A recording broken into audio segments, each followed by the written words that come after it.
Today's episode of Voiced is from Entitled Parents by Homelessest Ninja and is about a Karen who learns the hard way that it's not wise to mess with a platoon of infantrymen on Independence Days, or what happens when her temper spirals out of control.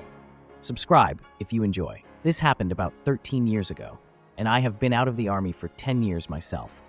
Backstory: joined the Army right out of high school.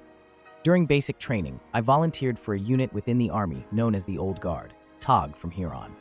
TOG is responsible for ceremonies in the District of Columbia area and funerals in Arlington National Cemetery, amongst other duties. TOG consists of units you may have heard of, such as the United States Army Drill Team and the Sentinels of the Tomb of the Unknowns, as well as lesser-known platoons, such as the Presidential Gun Salute Battery and the United States Army Continental Color Guard, and is the oldest active unit in the Army. I only say this to emphasize that TOG isn't some unheard-of rifle company from butt-fudged Egypt. It's a fairly big deal in the Army and in the District of Columbia area in general. Story time. So no kidding, there we were. It's the 4th of July in Washington, D.C. Big celebration, all kinds of stuff going on. I'm sure you can picture it. Most of the celebration goes on in front of the Capitol on the National Mall. As part of the festivities, my unit, the Presidential Gun Salute Battery, fires the bass line for the performance of the 1812 Overture. 3-inch anti-tank guns firing blanks. Only the more seasoned guys in the platoon get picked to do it, so the rest of us are given a cordoned-off area in the very front. We bring some food, some chairs, our families, and we have a cookout during the day and watch the show when it starts. During the earlier parts of the day, it isn't too crowded, but as evening draws near, it becomes packed in nearly shoulder to shoulder. Fortunately, as I mentioned before, we had our own area at the front roped off from the general public, giving us ample room to have our cookout. Perk of working for the government. Throughout the day, we would have people politely ask if they could join us. We said no, but were always respectful.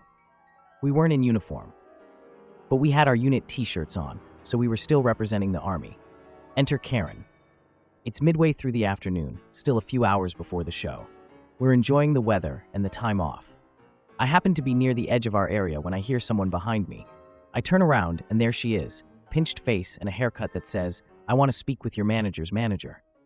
"Excuse me, young man, could you ask your father to take this rope down? This is supposed to be a public area for everyone, and my kids can't see the Capitol. Mind you, there are signs hanging on the rope every 5 feet explaining the purpose of the rope."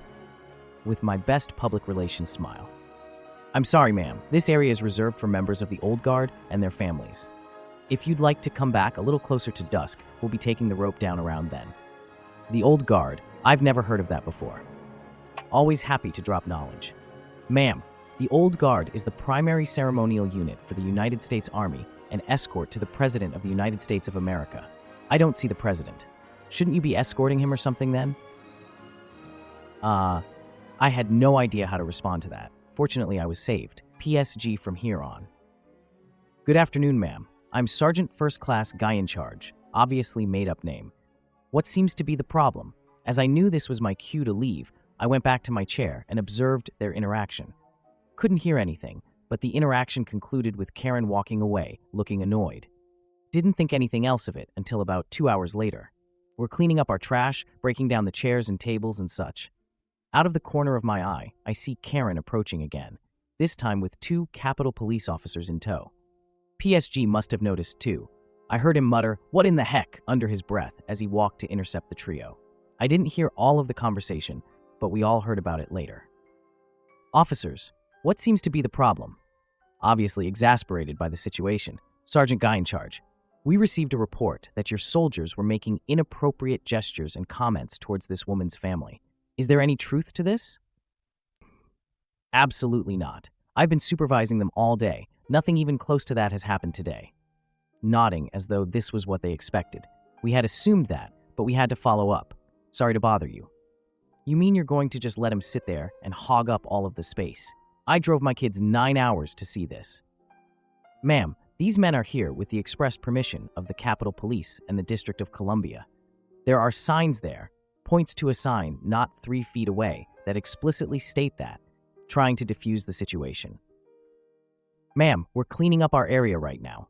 As soon as we are done, we will be removing the rope to let everyone in. If you can be patient and wait, we can get you and your family right up front here in about 20 minutes. Karen proceeded to stare at them, much like a cow stares at an incoming train. Then she spun around and walked away without another word. We thought it was all over and went back to what we were doing. We were wrong. We're just finishing up, taking the ropes off of the pylons and stacking the pylons in the arms of another dude in the platoon. Out of nowhere, here comes Karen, trailed by her 4 children and obviously stressed spouse. I'm assuming spouse could have been boyfriend or baby daddy. It's about time. Get out of my way. Karen all but screams as she goes barreling right through Private Another Guy. Gotta pause here for a second. To be in the Old Guard, you have to be between 5'10", 178 centimeters, and 6'4", 193 centimeters, and maintain the Army standard of physical fitness. To add to that, the Old Guard is an infantry unit. If you aren't aware, infantry are generally the frontline soldiers in combat, and we are trained for just that. So suffice to say, none of us were small nor weak. Karen was probably around 180-ish. So when I say she barreled through this dude, I mean it. She put some force into it. Another guy goes sprawling to the ground, steel pylons fly in every direction. A couple hit him in the face, chipped a tooth, and split his eyebrow open. One pylon bounces off the ground and hits one of Karen's kids in the leg. The kid, probably 12 or 13, starts wailing like he lost a limb. As we are helping another guy to his feet, Karen is losing every last ounce of her temper.